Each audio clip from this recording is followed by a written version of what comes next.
Let's talk about expectations today because I feel like this one keeps coming up of when you have expectations of others to behave in a certain way, a certain manner, that really is you not loving them as they are, not loving them unconditionally, having an expectation on them to change their behavior to suit you. If someone else is doing something that triggers an emotional response in you, that is your job to change, not anyone else's job to change. That is your job to look at what is triggering this emotional response in you that the other person is mirroring to you, and look at yourself and say, how can I accept the other person as they are? How can I not allow this trigger to keep coming up? What do I need to work through to allow this to not affect how I feel? It is really flipping the script. Instead of blaming or expecting others, it's a giving away of your power versus turning it inward and going, you know what? That person is just mirroring to me what I need to work on. What they are doing is triggering an emotional response in me. And how can I observe that trigger and question why it is coming up over and over again in my life?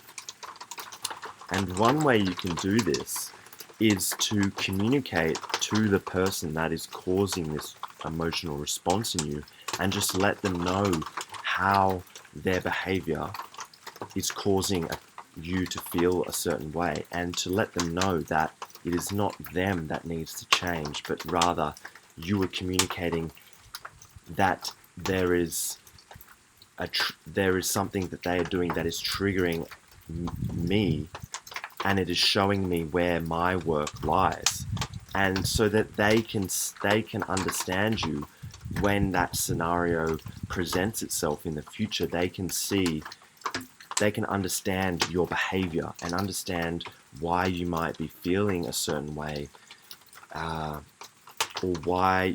you're why you're why you're acting a certain way without knowing exactly what's going on. They can understand that you are being triggered, you are being emotionally triggered by something that they are doing, and so that they can understand you better when that happens in the future. And you can communicate to them that they are showing you where your work lies, because it's not up to the other person to meet your expectations. It's up to you to see your expectations and notice where you're not allowing the other person or other people to be as they are, to just accept them as they are. And where are you trying to force other people to change based on your own expectations? Where are you trying to make something not what it is? It's like the analogy that Ram Dass talks about when you just observe a tree and you love a tree for a tree as it is. You don't expect the tree to change or to look a certain way, but you look at each tree in its unique form, its unique essence, and accept it as it shows up to you. And it's the same. How can we apply this in our relationships with other humans? How can we observe other humans in all their facets and all their quirks and all their behaviors, and accept them as they are? How can we look at them as just another form, another tree in its uniqueness, instead of trying to apply our worldview, our beliefs onto everything and expect everything to change around us to meet what we think it should be, versus just accepting what is And through accepting what is, then you're able to respond from a place of empowerment. It's instead of giving away your power through blame, through expecting others to change, this only severs relationships and causes disharmony and a disconnection between each other. How can you allow everything to just be as it is in your environment? And through doing that, you're able to then make a decision. Okay, what do I want to engage with? What do I not want to engage with?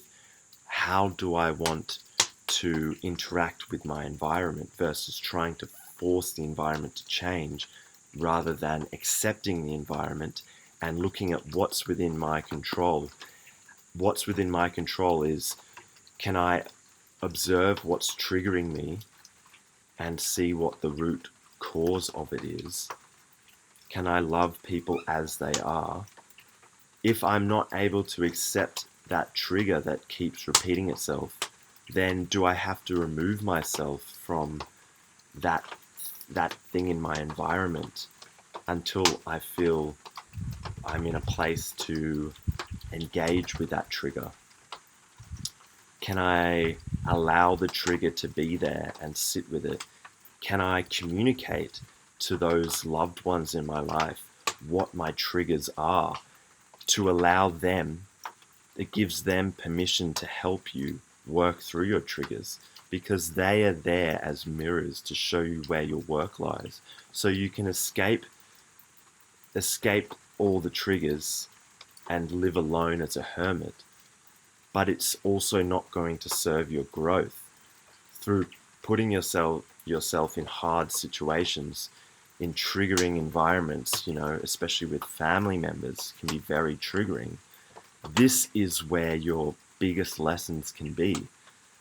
Learning to accept people as they are, letting go of your expectations of others, but rather turning it inward and seeing where the work lies for you. So, yeah, hope that helps with someone.